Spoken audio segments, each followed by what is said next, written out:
Welcome to another edition of Ask Isaiah. This is your host Isaiah Rhodes, and obviously the NBA is on All-Star break, so there's no basketball at this point. But what has come out of this break is some of the great programming that you've been seeing on TV. Most recently, NBA TV uh, aired Players Only, Shaq and Kobe, and after that, they had an All-Star interview with Kevin McHale and Larry Bird. Now, both these programs showcase two dynamic duos. Bird and McHale were part of a big three in Boston in the 1980s, going against the Lakers.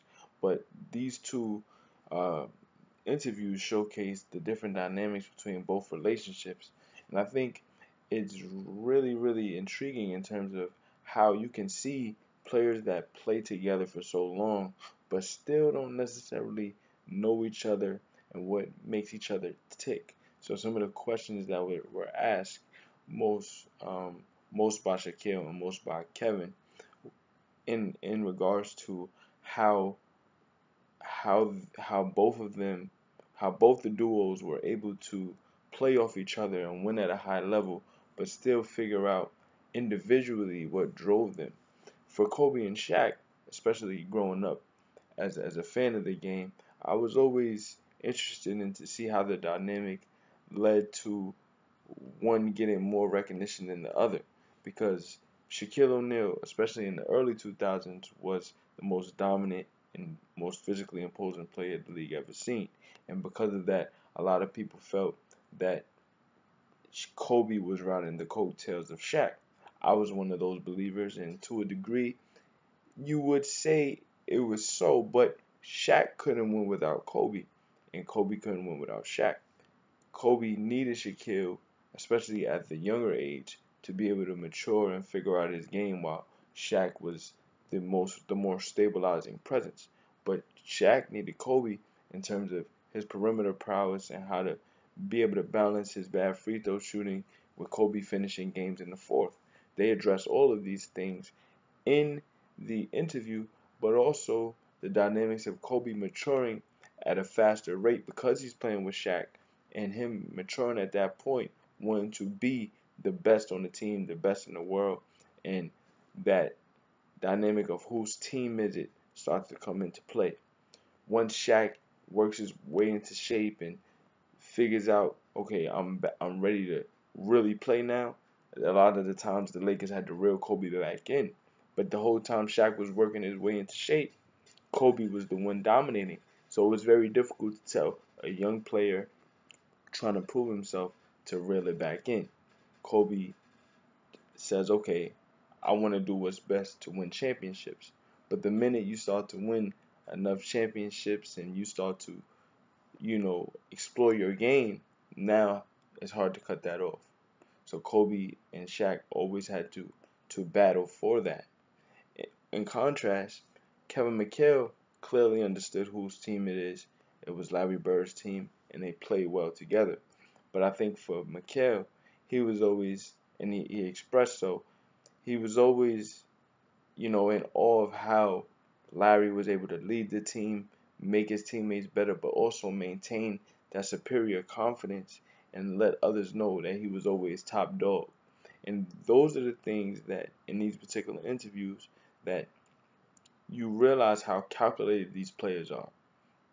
For Shaq and Kobe, Shaq always used the media to prod at Kobe and make sure Kobe was on edge, because that's what made Kobe play at his highest potential, to show that I am Kobe, I am the one that is playing at this high level, and you're gonna need me. Shaq was able to needle at Kobe every now and then through the media to keep that beef going. But at the same time, he understood when to dial it back, and they were able to dominate against the Portland Trail Blazers, Sacramento Kings, and San Antonio Spurs. At the same time, Kobe was able to realize that no matter how dominant I am, to a certain degree, I can pick my pockets and then finish in the fourth. And he expressed in the interview how Tex Winter was able to show him in different parts of the game how to set up different different avenues for his scoring later in the game. His playmaking ability with Shaquille and others were all setups for him being able to dominate later on as a scorer. Those are the things that you don't really realize when you're in it and watching it. But to sit back years later and understand that these guys remember all of these things, and this bond that they've built as champions is something that will be forged forever. And more than anything, seeing this, you start to think about and imagine what these type of interviews would be like in the future for Kevin Durant or Russell Westbrook or maybe even the Thunder, the Thunder Big Three in general later. Maybe James Harden will be in it, just to see how they were able to develop as young players, but go their separate ways and what lessons they learned together that they were able to impart in the later part of it. They were able to apply in the later part of their careers. So just seeing these interviews and how they've matured and how, Kobe, especially after Shaquille, he was able to showcase a leadership that many didn't believe he had, and to win two championships and be driven by the Shaquille O'Neal dynamic of people saying that he couldn't win without Shaq, him getting two more after Shaq and Shaq only getting one, that was a driving force. To see how, he was able to put all of that in perspective at this point in his life. I mean, I think that's so profound. So I can only imagine what this generation's relationships and dynamics and interviews would be like Kyrie Irving and LeBron James, or even Dwayne Wade and LeBron at a later point, because you know even though LeBron has matured and won multiple championships, he still needed that point with Dwayne to cultivate different aspects of his game that he didn't have. And in the same breath, Dwayne needed LeBron to extend his career after injuries and things of that nature. So those type of dynamics in in interview form will be expressed for a later date, and I can only imagine what they would be like. Also, another interview and program that was really profound was Kerry Champion's Rolling with Champions. It's a it's a collaboration between Uber and Uninterrupted, and in the particular Uber, Kerry Champion is always riding. This one, she had LeBron and Kevin Durant. Now these two guys are the faces of the league, top two players in the league, and to see them in the Uber together is a representation of two high level players, but at different points in their careers. And it's really seemed like, especially throughout the conversation, both of them have experienced the same things, but at different points. Now, in the interview, LeBron kind of led the interview and kind of dominated the interview at certain points, but Kevin expressed how, especially going to the Warriors, now he's finding his voice and his authenticity in a way that he never really focused on outside of just being a basketball player in the early parts of his career. And in the interview, they touched on a variety of things, maturity, fatherhood, being a great player, handling pressures, of being a great player coming from an inner city and dealing with those expectations not only from yourself but of others, and how do you manage that. And then they also touched on the social climate of an athlete trying to speak up on social issues, and what are those pressures like. Now, more than anything, the the ability to articulate your thoughts on social issues are very important. And I feel like more than anything, LeBron James, for any athlete of my generation, has had that ability to understand when and how to speak on certain issues. And he's gotten the credit for it, but more than anything, it'll be more felt after he leaves the game. When they spoke about the the, the political climate now, LeBron said it's hot right now, and they touched on Donald Trump, President Donald Trump, and how his comments and certain things of that nature, you become numb to it because you expect it, but at the same time, it's dangerous. And for Kerry Champion, she mentioned that a lot of times athletes, people expect athletes to just kind of be okay because they have money and they should be numb to the situation. But the awareness of the athlete with money is something that can never go away. And LeBron understood that, and he spoke about how even though you can't necessarily stop some of Donald Trump's comments, you can't stop how it'll make people feel. It's up to the athletes to show the world that this is not the way.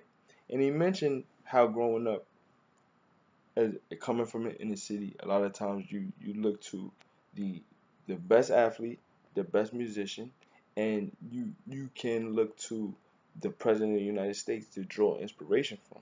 You might not necessarily be that at the end of your life, but you can draw inspiration from that and draw and create a positive life from it. And when LeBron said that, he looked at the likes of Muhammad Ali and Martin Luther King and said that those guys sacrificed the depths of their career and their life to make an impact not only on people in the inner city but for the world. And those are the things that LeBron is trying to do way beyond just basketball. And I feel like as a player, not just for LeBron but Kevin Durant as well, those these people have overcome numerous amounts of adversity, obviously coming from single parent homes, being raised by young mothers, and being able to deal with those pressures, which they mentioned in the interview, and to see how well rounded they are as people. LeBron, he mentioned as a young parent, he deliberately wanted to have children young to show his father that that's not the way to do it.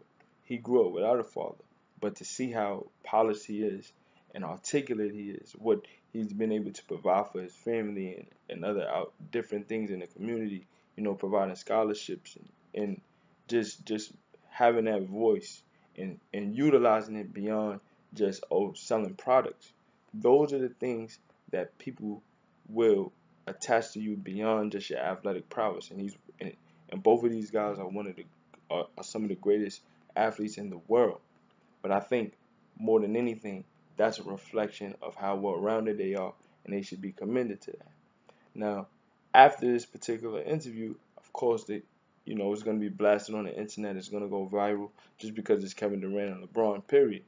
But people are going to jump on the comments, the comments about President Trump. And Fox News anchor Lori Ingram went out of her way to belittle the comments and gloss over the entire interview as a whole and pinpoint. She was very inaccurate in saying that he skipped his last year of high school to jump to the NBA, and and how he's intelligible and ungrammatical in his comments, and went on to say to tell them, Kevin Durant and LeBron, to just shut up and dribble. That's the epitome of what LeBron was talking about. He mentioned how when you think outside the box, people don't want to hear that. People don't want you to do that. They just want you to stay in your place. Well, when he was saying that, he was referring to the ability to make a decision and stand on your own 2 feet beyond just being beyond just staying in one spot for your career. Kevin Durant left Oklahoma City and to go to Golden State, took his destiny in his own hands. Prior to that, LeBron did it, going to Miami, leaving Cleveland. But it was a microcosm of a bigger issue in terms of having your own mind and making your own decision and speaking up and living in your truth. A lot of times people don't want you to do that, especially if you're a black man trying to make a name for yourself and stand on your own. Have your own mind.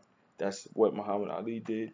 That's what Martin Luther King did. That's what Malcolm X did, and a various amount of other people. But what Laura Ingram is trying to do is place Kevin Durant and LeBron in a box.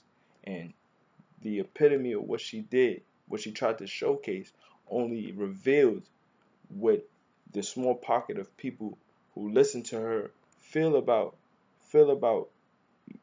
who they believe is marginalized and how they're trying to marginalize. So more than anything, I commend LeBron and Kevin Durant for speaking up and having a voice, and I'm thankful to Kerry Champion for framing the questions the way that she did to allow them to articulate their thoughts and express how they truly feel. So those are just some programs that have been out the last couple of days. You should check them out. Rolling with Champions with with, with Kerry Champion and players only Magic Johnson, Isaiah Thomas, Shaquille O'Neal, Kobe Bryant, and Larry Bird, Kevin McHale.